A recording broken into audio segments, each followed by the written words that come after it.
Harris, you have also been quite critical of Vice President Biden's policies on race, specifically on the issue of busing in the 1970s, having benefited from busing when you were a young child. Vice President Biden says that your current position on busing, you're opposed to federally mandated busing, that position is the same as his position. Is he right? That is simply false. And let's be very clear about this. When Vice President Biden was in the United States Senate working with segregationists to oppose busing, which was the vehicle by which we would integrate America's public schools, had I been in the United States Senate at that time, I would have been completely on the other side of the aisle. And let's be clear about this. Had those segregationists their way, I would not be a member of the United States Senate, Cory Booker would not be a member of the United States Senate, and Barack Obama would not have been in a position to nominate him to the title he now holds. And so on that issue, we could not be more apart, which is that the Vice President has still failed to acknowledge that it was wrong to take the position that he took at that time. Now, I would like to also talk about this conversation about Eric Garner, because I, too, met with his mother. And one of the things that we've got to be clear about is that this President of the United States, Donald Trump, while he has been in office, has quietly been allowing the United States Department of Justice to shut down consent decrees, to stop pattern and practice investigations. On that case, we also know that the Civil Rights Division, this is important, the Civil Rights Division of the United States Department of Justice said charges should have been filed, but this United States Department of Justice usurped, and I believe it is because that president did not want those charges to go forward, and they overrode a decision by the Civil Rights Division of the United States Department of Justice. Under my administration, the Civil Rights Division will reign, and there will be independent investigations. Vice President Biden, I want to give you a chance to respond to what Senator Harris just said. When Senator Harris was the Attorney General for 8 years in the state of California, there were two of the most segregated school districts in the country, in Los Angeles and in San Francisco. And she did not, I didn't see a single solitary time she brought a case against them to desegregate them. Secondly, she also was in a situation where she had a police department when she was there that in fact was abusing people's rights. And the fact was that she, in fact, was told by her own people, that her own staff, that she should do something about and disclose to defense attorneys like me that you, in fact, have been, the police officer did something that did not give you information that would exculpate your client.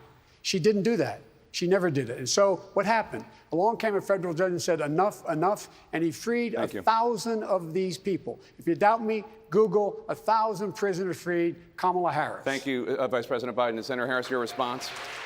This is simply not true. And as Attorney General of California, where I ran the second largest Department of Justice in the United States, second only to the United States Department of Justice, I am proud of the work we did, work that has received national recognition for what has been the important work of reforming a criminal justice system and cleaning up the consequences of the bills that you passed when you were in the United States Senate for decades. It was the work of creating one of the first in the nation initiatives around re-entering former offenders and getting them jobs and counseling. Thank you, Senator. I did the work as Attorney General of putting body cameras on special agents in the state of California, and I'm proud of that work. I want to bring in Congresswoman Gabbard. Congresswoman Gabbard, you took issue with Senator Harris confronting Vice President Biden at the last debate. You called it a, quote, false accusation that Joe Biden is a racist. What's your response? I want to bring the conversation back to the broken criminal justice system that is disproportionately negatively impacting Black and brown people all across this country today. Now, Senator Harris says she's proud of her record as a prosecutor and that she'll be a prosecutor president, but I'm deeply concerned about this record. There are too many examples to cite, but she put over 1,500 people in jail for marijuana violations and then laughed about it when she was asked if she ever smoked marijuana. She blocked evidence. That would have freed an innocent man from death row until the courts forced her to do so. She kept people in prison beyond their sentences to use them as cheap labor for the state of California. And she fought to keep cash bail system in place that impacts poor people in the worst kind of way. Thank you, Congresswoman. Senator Harris, your response? As the elected Attorney General of California, I did the work of significantly reforming the criminal justice system of a state of 40 million people, which became a national model for the work that needs to be done. And I am proud of that work.